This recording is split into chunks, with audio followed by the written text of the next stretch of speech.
Professor Sachs, bem-vindo aqui, meu caro amigo. Obrigado por acomodar a minha agenda. Quero fazer uma pausa nas questões do Irão por alguns minutos e falar consigo sobre a operação militar especial na Ucrânia. Está, na prática, terminada. Ou não. Há combates todos os dias. Há uma intensa guerra de drones. Há ações russas. De forma alguma acabou. A Europa parece determinada a enviar mais armas. A Rússia continua a lutar pelos objetivos que declarou. Portanto, a guerra continua.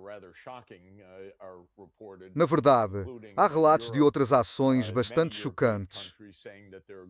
Por exemplo, vários países europeus dizem que vão obrigar jovens ucranianos do sexo masculino que estão na Europa a regressar à Ucrânia para serem enviados para a frente.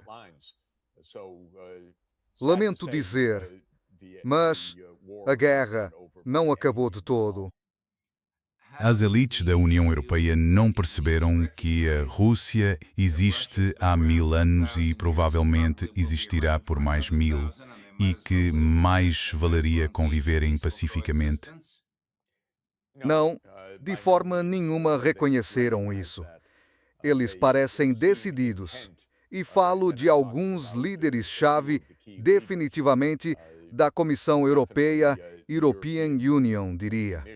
Provavelmente Macron, Starmer, Merz, embora este último seja um pouco mais ambíguo, que querem criar uma nova linha a separar a Rússia da Europa.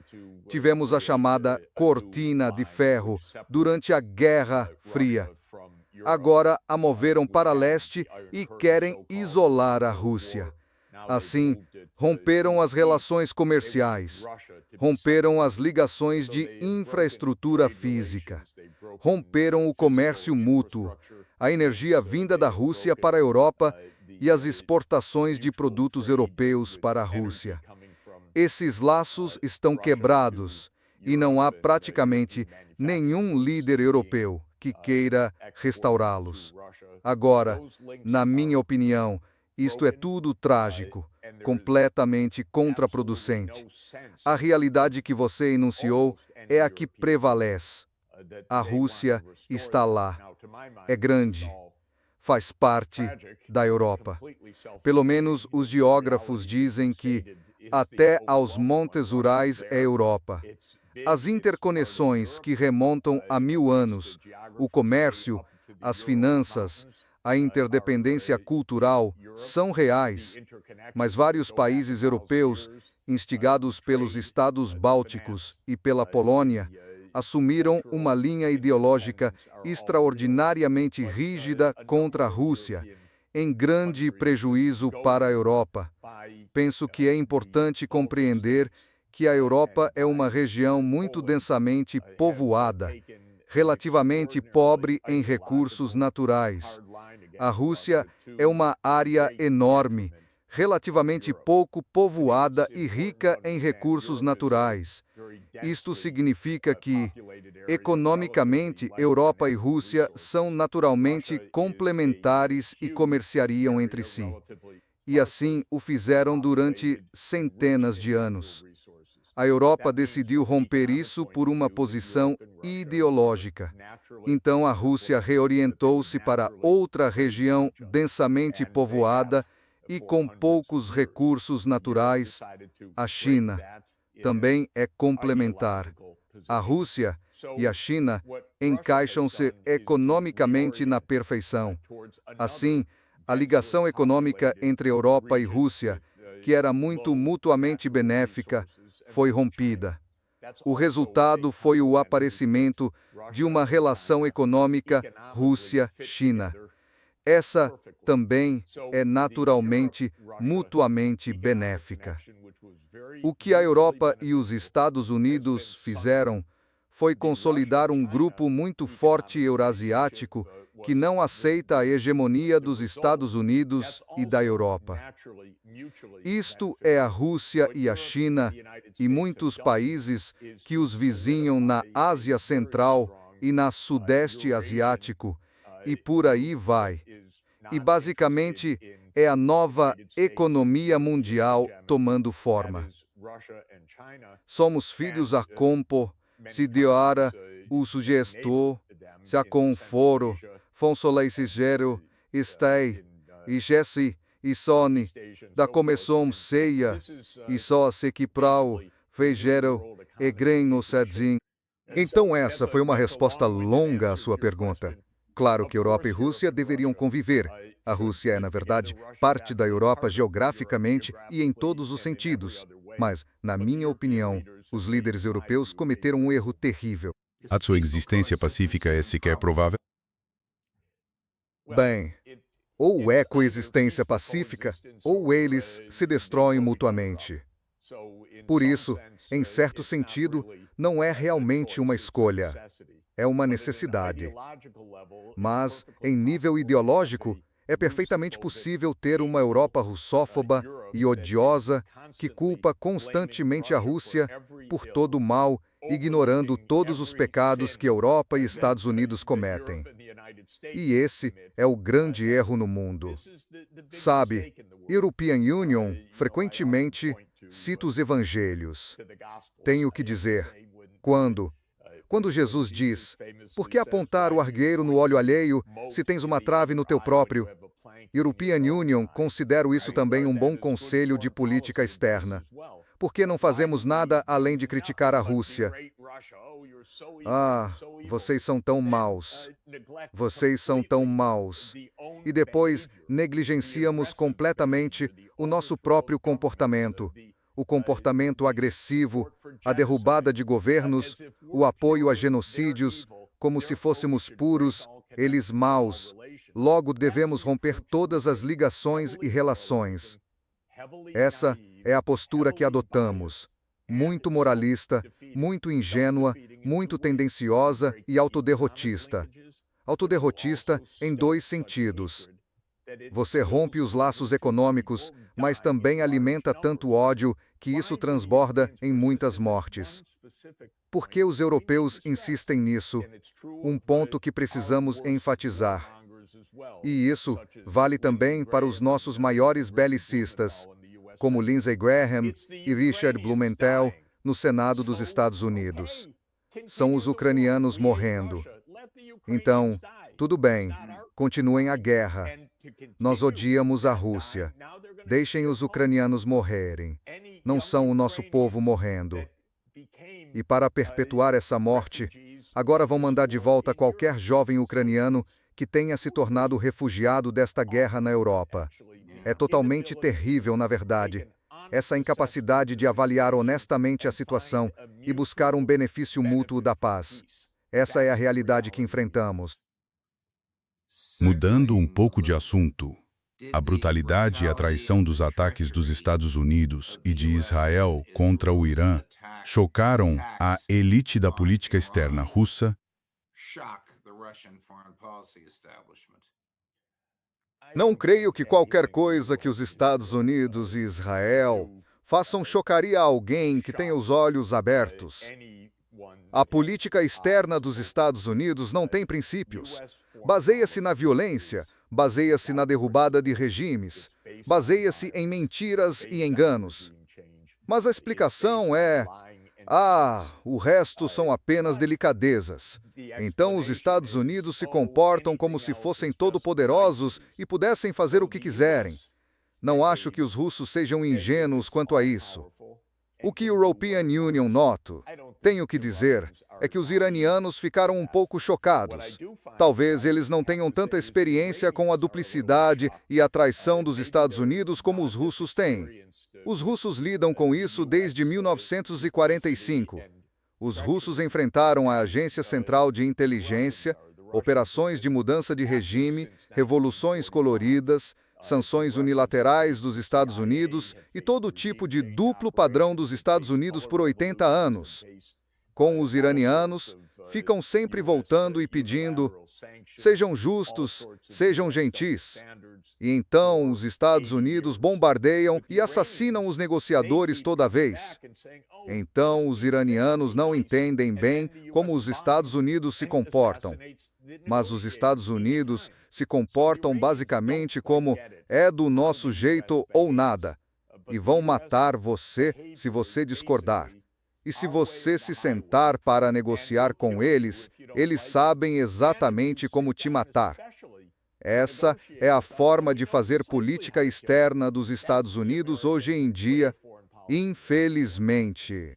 Neste exato momento são 11h15 da manhã, horário de Nova York, na segunda-feira, 20 de abril. O vice-presidente e seus colegas pousaram em Islamabad e os negociadores iranianos ainda não saíram de Teherã. Você os culpa? Não, de jeito nenhum. Nós podemos ver o que está acontecendo.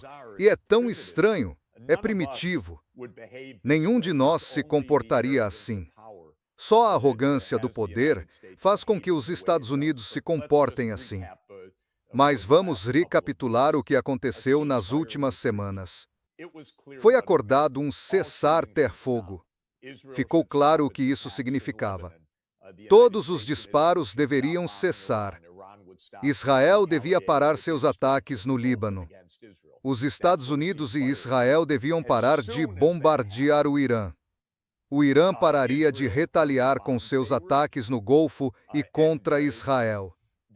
Isso é o que significa um cessar-ter-fogo. Assim que isso aconteceu, Israel bombardeou em massa Beirute e os iranianos disseram que havia um cessar-ter-fogo. E os Estados Unidos disseram que não, isso não cobre o Líbano. E o mediador paquistanês interveio, cobre sim o Líbano. Então, quando os ataques ao Líbano continuaram, os iranianos disseram, olha, não temos cessar-ter-fogo. Fechamos os estreitos. Então Trump diz, ok, vamos bloquear o Irã. Então, aparentemente, Trump disse a Netanyahu, pare o ataque para podermos voltar ao cessar-ter-fogo.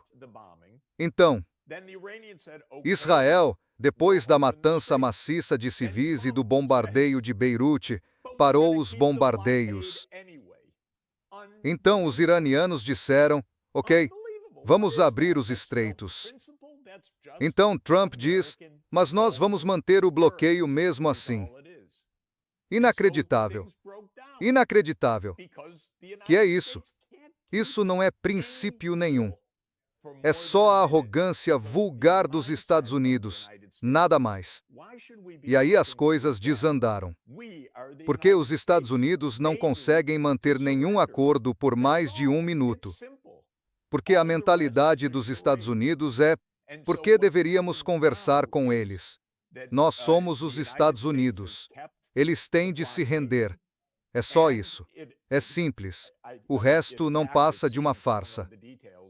E então o que aconteceu agora é que os Estados Unidos mantiveram o bloqueio e atacaram, ao que parece. Não sei os detalhes, porque aconteceu há poucas horas e não vi nenhum relato oficial. Atacaram ou abordaram um navio iraniano. Então atiraram, aparentemente. Mas, de qualquer forma, usaram as forças militares para impor esse bloqueio e depois dizem, negociem conosco. Que negociação seria essa? Aliás, o ponto todo do cessar-fogo foi que Trump disse... Ele escreveu que o plano iraniano de 10 pontos é uma boa base para negociação. E depois os Estados Unidos não mencionaram isso mais uma vez, porque o que Trump disse então não vale nada. No momento seguinte dizem outra coisa, porque são os Estados Unidos da América. Vocês não precisam levar ninguém a sério. E o presidente do parlamento iraniano, claro, tuitou que Trump mentiu 7 vezes em sua publicação ao dizer o que os iranianos fariam. Isto é jogo psicológico. De um lado que vê o outro como nada. E a ideia dos Estados Unidos é ditar as regras e tomar conta do Irã. E, curiosamente, Trump fez uma declaração muito reveladora que não foi bem compreendida. Ele disse que fez o que os 7 presidentes anteriores, ao longo dos últimos 47 anos, não conseguiram fazer. Ele enfrentou o Irã. Afirmação interessante. Há 47 anos foi quando o Irã se libertou do domínio imperial americano. Os Estados Unidos haviam transformado o Irã numa espécie de colônia em 1953. Eles derrubaram um governo e depois colocaram o Irã sob um estado policial apoiado pelos Estados Unidos.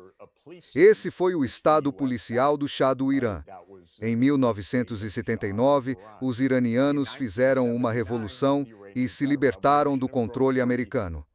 Então Trump diz que está apenas recuperando o controle de 47 anos atrás. Ele não está dizendo, por exemplo, que os iranianos não concordaram no mês passado, ou que é sobre a questão nuclear. Essas questões não estavam em pauta há 47 anos. Na cabeça de Trump, ele está resolvendo um problema de 47 anos atrás. Não se trata de nenhuma das questões específicas que supostamente estão em pauta. A única questão que realmente está em pauta do ponto de vista dos Estados Unidos é a ideia de que o Irã teve a audácia de se libertar do Império Americano. Isso é o que está em pauta.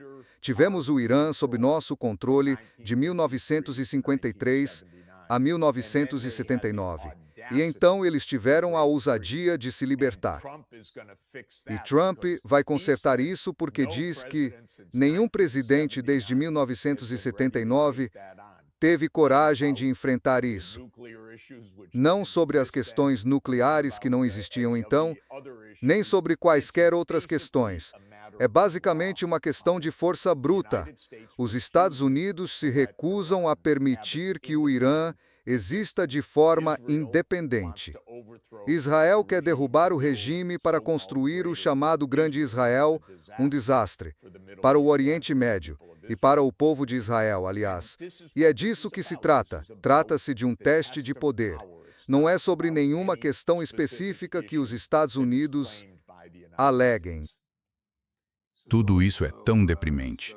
Você acha que Netanyahu e Trump reconheceram que a guerra foi um fracasso? Que não haverá mudança de regime? Nem redução das capacidades das forças por procuração? Nem redução dos mísseis balísticos do Irã?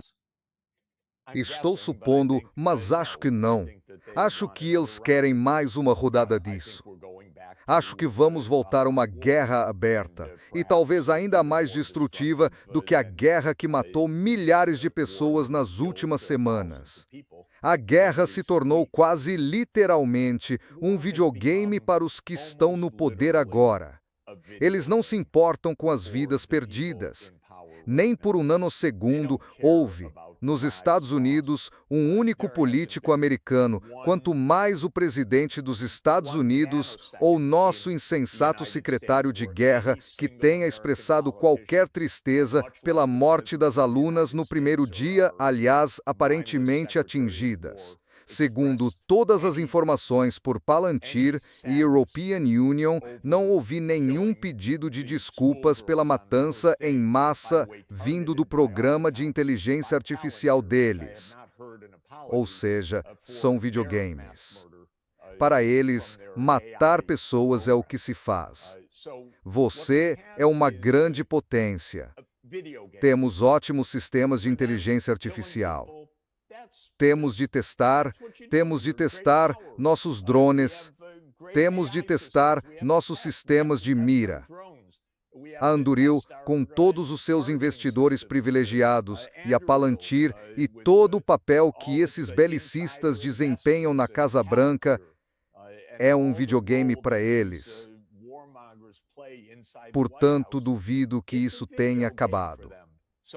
A menos que o Irã capitule, o que acho que não vai acontecer. Também é deprimente. Abandonamos qualquer moral normal, qualquer senso. Claro, temos o presidente dos Estados Unidos agindo com desprezo. Ataques desprezíveis e vulgares ao Papa. Em Washington, já não há decência básica. Essas pessoas são capangas. São desprovidos de qualquer sentimento humano. Estão brincando. Estão literalmente jogando videogames, só que as pessoas que estão morrendo não são avatares. São pessoas reais que respiram. Homens, mulheres e, especialmente, crianças. Isso também foi verdade em Gaza. Mas vivemos num mundo onde um genocídio de alguns meses atrás foi simplesmente esquecido. Isso ficou ultrapassado. Quem quer falar sobre isso agora? Isso é extremamente perigoso. Um rompimento completo com a moral mais básica. Não matarás. Em vários. Você acha que Netanyahu e Trump estão preparando outro grande... Eles, certamente, estão se preparando se vão fazer. European Union, não sei. European Union, não sei. Mas você não envia. Há um custo enorme. Esses grupos de porta-aviões para a região, dezenas de milhares de soldados americanos e toda aquela munição. E isso está chegando todos os dias. Portanto, eles certamente estão se preparando. Temo o pior, porque não vejo nenhum vislumbre de honestidade e decência no comportamento de ninguém em Washington agora. Ninguém fala a verdade. Ninguém lamenta as mortes. Ninguém lamenta a vulgaridade. Ninguém lamenta as mentiras. Ninguém lamenta o belicismo. Tudo isso já está normalizado. E quando você envia dezenas de milhares de soldados e tem 3 grupos de porta-aviões lá, um deles está rumando para lá agora mesmo, e voltou à absoluta vulgaridade do nosso presidente sobre a destruição que ele vai desencadear. E quando você tem Netanyahu, que aliás é um homem muito doente, falando das 10 pragas que ele infligiu ao Irã, essa foi a sua mensagem de Páscoa. Como alguém pode pensar que isso vai simplesmente acalmar? Não vai. Perdemos todo o autocontrole básico. Devo dizer que o povo americano perdeu todo o controle sobre a economia, o aparelho de guerra, e os fomentadores da guerra perderam qualquer controle e não mostram nenhum vestígio de moralidade, a não ser citar a Bíblia para justificar assassinato. Diga-me se isto que vamos reproduzir em poucos segundos é típico da diplomacia nas Nações Unidas. Cris, corte para o número 4.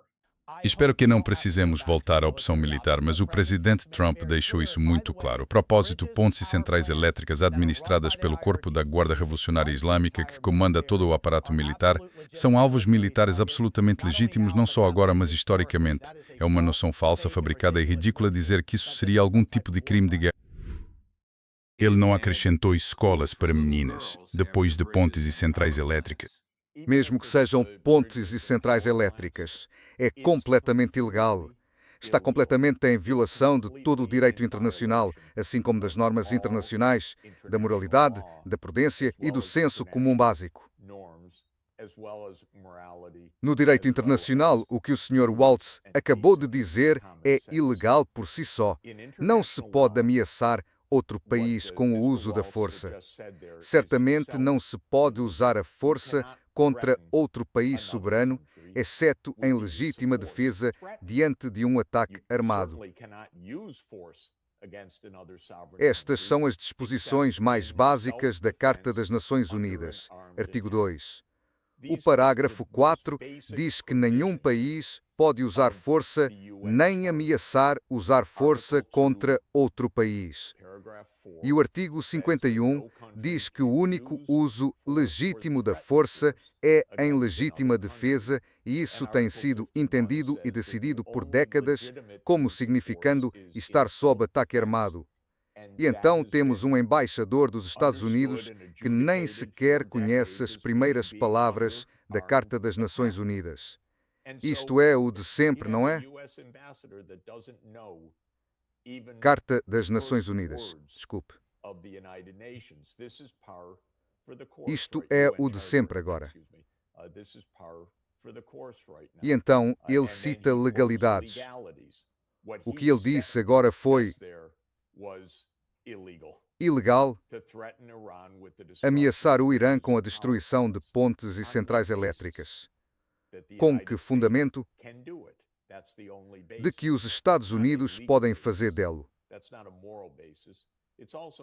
Esse é o único fundamento. Isso não é um fundamento legal.